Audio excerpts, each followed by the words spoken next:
Hey, all happy Monday. This is going to be a good day, a good week.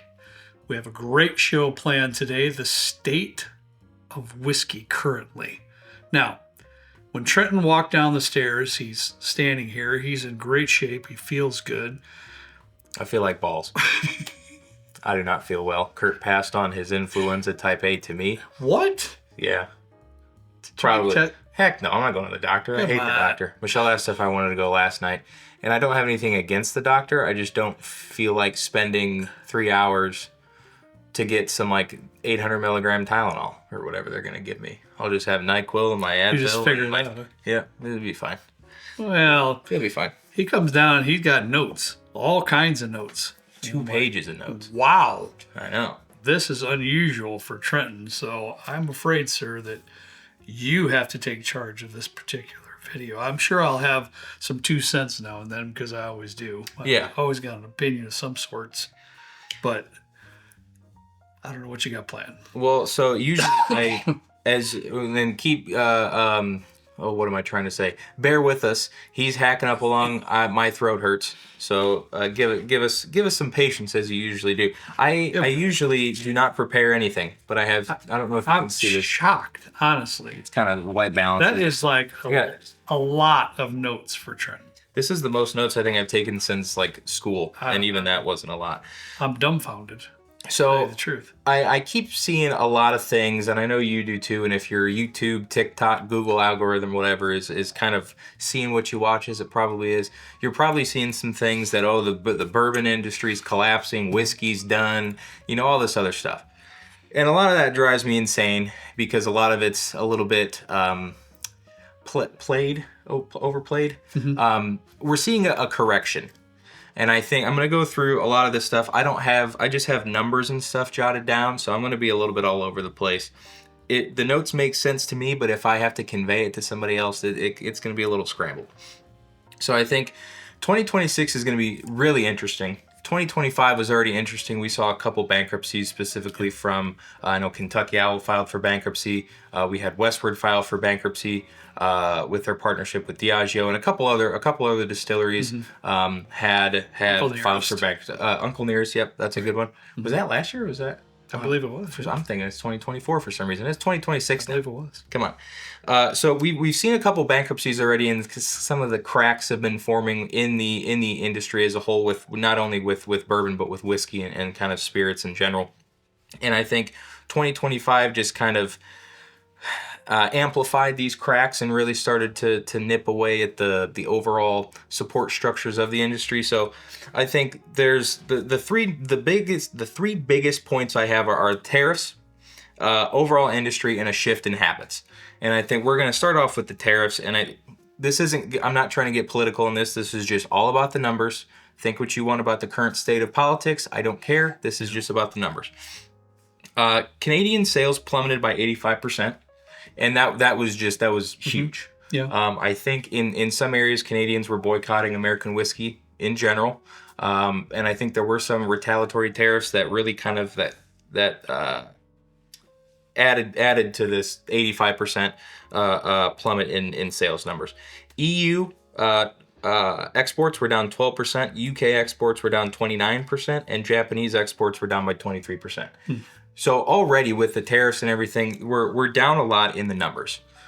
And a lot of these distilleries, it's not like a typical product where you produce a whiskey and then right away you can sell it, kind of like a vodka or a gin or whatever. Yeah. It has to sit there. A lot of forecasting. Right. So already, as you can imagine, that forecasting, especially now with consumerism kind of the way that it is, where people just want the latest and greatest, and I want this new phone year after year after year. Mm-hmm. The old mindset of I'm going to buy this thing and it's going to last me 20, 30, 40, 50 years isn't really a thing anymore. Especially now you buy an oven and it lasts like 5 years and you got to get a new one.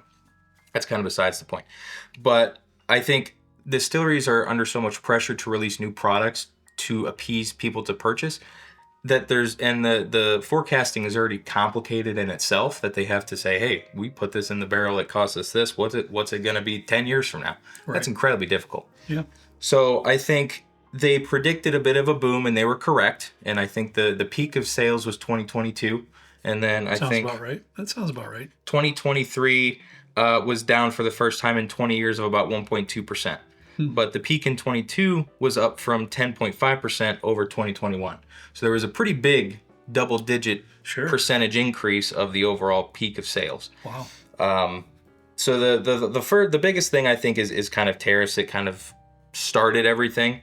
But another big one is just the sheer amount of inventory that a lot of these distilleries had. There's currently No doubt about it. 16.1 million barrels aging in Kentucky. Just Kentucky. Wow. 16 million barrels aging in Kentucky. Yeah. Wow. And I'm sure you guys saw Jim Beam is pausing production, and I think we'll talk about that a little later. I think that's a forecast of what's to come.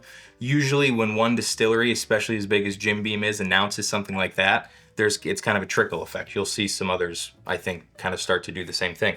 But Kentucky's weird because they tax these barrels as they age. No other place, I think in the United States, even the world, does this. So Kentucky is paying an annual tax on these barrels as they age. And last year they paid $75 million in taxes. Wow. Just on these barrels as they were sitting there. And the production was so great that it increased 163% taxes on these barrels because it compounds over the past 5 years. So, and I'll humble myself a little bit. A lot of what we were seeing with price increases probably had something to do with this enormous tax increase over the last 5 years, 163%. That's way above inflation. Yeah. So part of that tax is also going to the consumers. Good news is, though, I think it was House Bill 5, Chapter 211. All the sources where I got my notes and everything is going to be in the description. You can check those out if you want. I'm not just making this stuff up. There was a House bill passed to get rid of this tax, but it's not going to be fully done until 2043. Holy 2026, it's going to be a 4% tax cut on these barrels. Okay. That also begs the question of, like, Kentucky's essentially losing out, let's say, on $75 million in barrel taxes. So what's that going to affect? Is that going to affect infrastructure, schools, all this other stuff? Not really our problem to worry about, but it's something that Kentucky's going to have to figure out, and it's not something that is immediately going to be eased upon the distilleries. It's only 4%. Still a lot. 4% of $75 million is what? $2.8 million? $2.8 million. Not a small amount. But in the grand scheme of things, it's going to get better over time. There was also a 28% production reduction last year. So 28% less. And I know there were a lot of announcements like Buffalo Trace / Sazerac a lot of distilleries spent billions of dollars to increase their production capacity. And that really kind of sucks right now because it's just sitting. It's not going to these other countries with the exports. I think they expected a lot of this stuff to be going to other countries. And a lot of it now is not, just due to the overall tariffs. So it's kind of a what's the word? Snowball effect, where the tariffs kind of really hurt the inventory, and inventory is just sitting in Kentucky. Distilleries specifically are paying taxes on these barrels, and it's just not a good time for anybody. Yeah, so problems are just getting bigger and bigger and bigger. Yeah, and then, with some of these things, we saw Brown-Forman close one of their cooperages and laid off 12% of staff. I think one thing we're going to see a lot of this year, unfortunately, is some distilleries that are going to be either filing for bankruptcy or just is closing doors in general, which is really sad because a lot of these distilleries, you have Sazerac, you have Jim Beam or Suntory Jim Beam, you have all these companies that have billions of dollars that are going to probably be fine. Smaller distilleries don't have the luxury of having cash piles of hundreds of millions of dollars that they can just ride this out. Do it strategically, of course. But a lot of the really cool stuff that I think we've liked this year, or last year, and prior years, is craft. Absolutely. Yeah, we love to find small distilleries doing great things. With craft distilleries, there were, over 2025, there were 1,200 craft distilleries in the U.S. Now there's 2,850, which is 137.4% growth in the last 10 years. But in 2021 to 2022, 17.4% growth. 2022 to 2023 is only 2.4% growth. So you started to see those growth numbers go down right around the time that it peaked, and when the barrels were getting way more expensive. There was a lot of NDPs coming out. We were looking into an NDP for a while. It was $6,800 for a 4-year barrel of MGP 75 21-4 bourbon. at the end of the day, when that got to the shelf, it'd be about $180, $200. Silly. Nobody's gonna buy that. Silly. Nobody should pay that much for a four-year product of MGP, even if you're trying to support a brand or not. That's a ton of money. There's so many notes on here. Diageo is lowest stock since 2012. They closed their Distill Ventures, which was a kind of a distillery incubator that helped fund Mr. Black coffee liqueur, Starward, Westward, a couple other distilleries. And they are stopping production at Jim Beam. Beam Suntory is stopping production. Balcones is no longer producing. Right. I did hear Cascade that too. Hollow / Georgia Dickel is not producing at the moment, from what I could read. Wow. If you're seeing anything that contradicts what I'm saying, please leave a comment and I will address it and pin any miscorrections that I have. MGP is at the lowest stock price since 2016. Four Roses is up for sale, rumored for $1 billion. Pernod Ricard is at the lowest stock price ever in their history. Suntory Jim Beam is almost at the lowest, within 50 cents stock price ever. And a lot of this has to do, I'm going to flip over, I'm talking a lot. A lot of this has to do with just the sheer number of drinking habits, or the drinking habits that people have had. 2022, 67% of adults said that they drank some form of alcohol and or some sort of spirit. And in 2025, it's down 13% to 54% total. That's dramatic. Yeah, if you take the population of the United States, which is like 380 million people, it's like 40 million people that aren't drinking. And that hurts numbers too. Yeah, it does. 50% of young adults say that they drink. In the early 2000s, it was 72%. So young adults are drinking far less, and I've been seeing a lot of reports about that. That's not a rumor. That's just a fact. 2.8 drinks per week for young adults, which was down to 3.8 in 2024. So a whole drink down per week for that population of folks. So I mean, this all kind of begs the question of what's actually going to happen in 2026. I don't know. Right, of course. Nobody will, and we cannot get out a crystal ball and figure out everything that's going to happen this particular year, right? However, I have watched a lot of these type of videos, and we wanted to put our 2 cents out there. We wanted to put a video out ourselves, and we waited, didn't we? Yep. Intentionally. A lot of people could, guess and try to put their spin on things. Not to say that's what happened with those that put videos out already. But we just wanted to wait. We wanted to kind of wait it out a little bit. Let's see exactly what's going on. Especially, and we'll schedule something here in the 1st of January for 2026, which is what Trenton did here. So we can't put a crystal ball on. We don't know what's going to happen, but I can tell you what, it's not all bad news for the consumer. No. Now, there's a lot of bad news for producers. I understand all that. There's people going to lose their jobs. There's people going to lose their businesses, and that's never a good day. That never makes me feel good about that at all. I've been there. I've done that. 2008 and 9, guys, when the banking crashed, I'm in the drywall construction my whole life. The only time I ever saw my dad get a secondary job, he got a job at a Coca-Cola plant in the early 80s making aluminum high-C cans out there. And you old folks out there remember those aluminum high-C cans. And he had to do that because the banking collapse and everything in the early 80s. Interest rates were 16, 18% for new homes. There just wasn't any drywall work to be done. So that's when I really started getting into it and facilitating more of the business end of the drywall company into the middle 80s and late 80s. And so I had no idea. My life was good. Business was always pretty good until 2008 and 9. 2008 and 9 rolled around, man, and I felt the same heat as my dad felt. We went from drywall and probably 2 to 4 houses a week to 1 or 2 a month, if that. Jeez. I went down to, I had probably 10 or 12 people working with me to 1 or 2. That's it. And we were pretty much dead broke.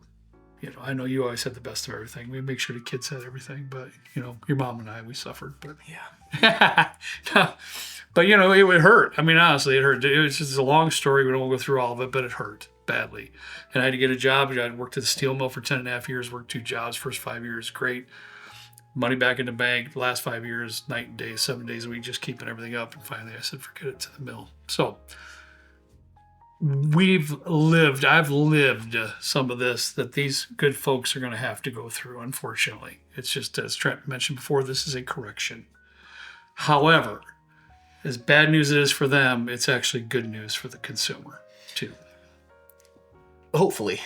Yeah, let's hope so, in my opinion. I think what we're going to see this year is, unfortunately, I think we're going to see more closures and more pauses. Whether this is from small, big distilleries, whatever the case may be, I think we're going to see more pauses, especially from larger distilleries, and unfortunately probably more closures or temporary closures from smaller distilleries.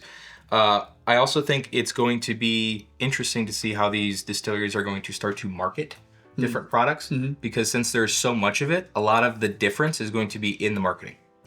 So are we going to be seeing more gimmicky stuff, or is the gimmicky stuff still going to be really high priced? Right. Are some of these larger distilleries going to focus on more premium offerings, premiumization? Because I think right now we're gonna see collectors are still gonna buy stuff, especially if they can get it a lot easier than they were before. Let's say like Russell's CNFs and like all these other things. They're still gonna be probably $300, $350. Sure they will. They're going to be more available just because that people aren't going to be buying that stuff as much. But the serious collectors and the folks that love wild turkey, or the folks that are big fans of the CNF or whatever, are going to continue to buy those. So I'm not saying that Pappies are going to be sitting on the shelf and all this other stuff. In our area, it is interesting. E.H. Taylor small batches are sitting on shelves now. Eagle Rare is sitting on shelves. Buffalo Trace is kind of more available. I haven't seen Buffalo or Blanton's kind of come back on the shelf. But it's going to be interesting to see what products that we couldn't get before, these kind of limited allocated releases, be more shelf stable, minus the B-Tax and things like that. I don't think B-Tax and Pappies are ever going to be out on the shelf at MSRP. I don't think so either, but they might become a little bit more available to those that have never been able to find it before. And I think that's a good thing. I think we're going to see some distilleries get bought out by larger distilleries. I think some are going to take this as a good opportunity. And I think back, like if I was able to buy a house in 2008, 2009, it'd be a great time to buy a house. Yeah. That's facts. Not to downplay the amount of loss that happened to folks with their homes, with their 401ks and all this other stuff. But that's the other side of it that I think some of these larger distilleries are going to use to buy more barrel stock. They're going to use to buy more production and all these other things at a cheaper price than what it would have been. Right. You had, I didn't know this, Constellation Brands bought High West in 2016 for $160 million. Wow. Campari bought Wilderness Trail, 70% of Wilderness Trail for $420 million. Wow. MGP bought Penelope for $105 million cash up front with $110.8 million in performance allotment. And MGP also bought Luxco Brands for, I didn't put the number down, I think it was somewhere in the range of 400 for Ezra Brooks, Rebel Yell, Blood Oath, Yellowstone, Limestone Branch, and all those other ones. And that's not even half of them. So much went into buying these. It's going to be interesting to see how they do that too. But I think we're also going to see, I hope we start to see some more outside of the box thinking from larger distilleries too. I hope this opens the doors for consumers, which I mentioned a little while ago. I hope eventually we're going to see some fantastic releases at cheaper prices, more affordable prices, more literal prices, realistic prices, right?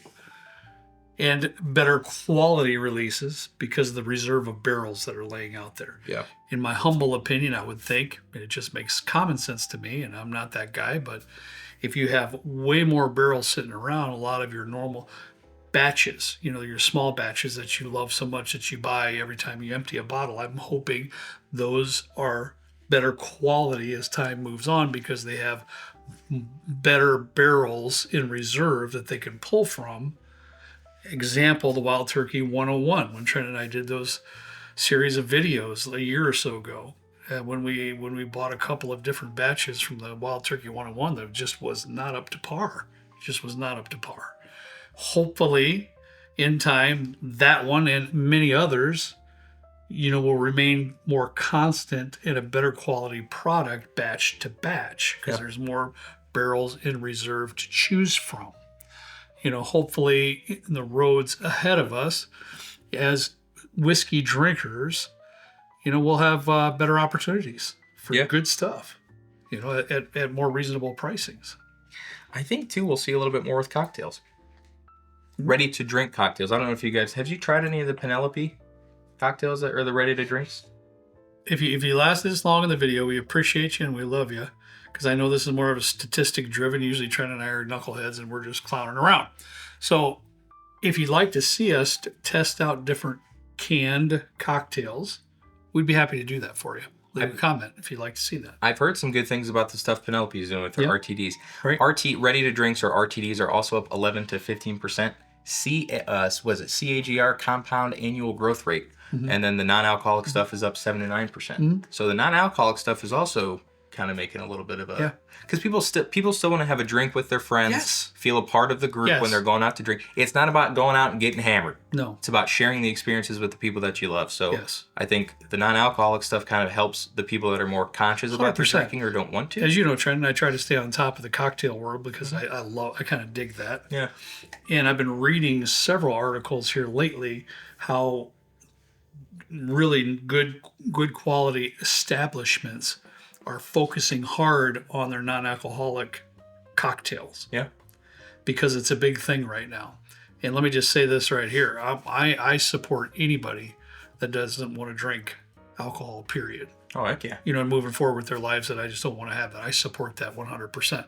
So in return, a lot of these, these bars and cocktail bars, the nicer places, they're really focusing hard on that genre of non-alcoholic cocktails so that they can continue to draw people in. Say there's a group of 4 and 1 or 2 doesn't really drink alcohol, but the other 2 do. They can still come in as a group and have a great time. Yeah, and enjoy some great cocktails and non-alcoholic cocktails. Because I know there are some folks that when they go out with some friends, they don't want to just have a water or something like that. They want to feel like they can enjoy. You remember, you guys, and I know this is kind of getting long in the tooth, but you remember when we went out with Grandpa Paul. And Grandpa Paul, guys, you've seen him on here. He's a wonderful man. He recognized he had a problem 40-some years ago, or was that accurate? Something like that, with alcohol. And he's been not drinking alcohol for 40-some years. He's been sober for a long, long time. So he continues that. But when we came up with a couple of those non-alcoholic cocktails, when he came down, remember that time we did that? He was like grinning from ear to ear because he felt kind of a part. Yeah. A part of what was going on here and just the get together in general. So it's important, in establishments like that to have those varieties so folks can feel at home and comfortable in the setting. So I think that's true. You're probably very right on the mark with that too. I think last but not least, and then we'll end on this one, I think people did so much buying too within a short period of time. Yeah. All of the stuff down here, plus the stuff that I have at home and plus stuff Kent has in the basement, we could go 10 lifetimes without finishing everything easily. If we had an ounce of this a day. Easily. Not going to happen. There are some people who have a really nice collection now that just don't feel the need to go out and buy the latest hyped up thing. That's totally fine. Yeah. I think I think some of this is also happening. Some of the purchasing habits is because people they have enough. They don't need to over-consuming alcohol is also a bad thing. Right. Yeah, and we can talk another 2 hours about the business end of all this and how it's going to affect distilleries and so on and so forth.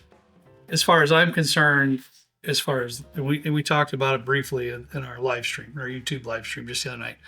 I personally feel like our whiskey drinking community is still strong as ever. Oh, yeah. And to echo Trenton's point, there's many of our friends and quite a few of those within our Patreon community who have bought less than that many bottles in the single year of 2025. And they have 200 at home. Yeah. Because we were all out there a couple of years ago, probably in that 2021, 2022 era when you said it was at its peak. We're all out there just scooping stuff up because we didn't have it. Yep.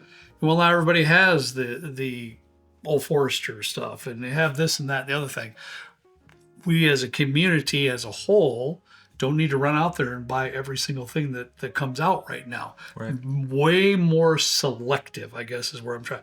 The bourbon community in general is way more selective in their purchasing than they ever have been before. And I think that's a good thing. I do too. I think that's a great thing. But for those of us who are whiskey drinkers in general, bourbon drinkers in general, the community is still strong. Yeah. It's still very strong. Some of the buying habits have changed. There's a lot of business end of it that's changed. But just by going through the Riley's Children's Hospital charity drive and seeing what happened in 30 days, That was nuts. tells me everything that I want to know about the whiskey community in general. You guys are still awesome, amazing. We're still a family. You know, we still stick up for each other. We still look out for each other. We watch out for each other. We take care of each other. And that to me is what's most important of this whole conversation. You know, you may only buy 5 bottles in 2026 where you might have in the past bought 50. Yeah. Good for your bank account. Fine. You know, let's all still enjoy our pours now and then. Let's look out for each other. Let's still stand together as a community, be decent to each other, be kind to each other, and have some empathy when it's needed, you know, as families do. So that's where I'm at. That's only 2 cents I give. Trenton, I think this video does one thing. It proves who has the brains of the operation here and who has the good looks and can talk. That's about it. To be fair, I didn't run any of these numbers myself. This is all just publicly available information that I curated in the last 5 hours or so. That kind of went over your head, didn't it? What? I'm not saying I have the brains because I copied some information from the internet is a little. Well, you understand. Trent's the big corp guy. I'm not. I'm just a little drywall guy. So he understands a lot of those big numbers and big things like that. So You're more of the people person. I am. That's it. Yep. All right, guys. I hope you enjoyed it. We saved this. This is kind of like out of the norm for us.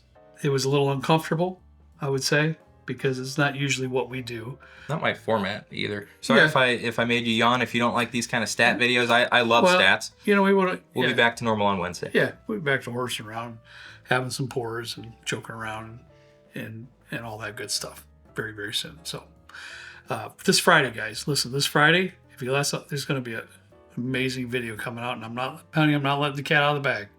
I'm not doing it. You're going to tell me? You should know. If you don't know, it's your fault. But wait for Friday's video. It's going to be super cool. Something's never been done before. So there you go. Get ready. I have no idea. All right, guys. As always, I ask you to please drink responsibly. We'll see you next time right down here with Trent and me in the good old basement bourbon bar. See you later.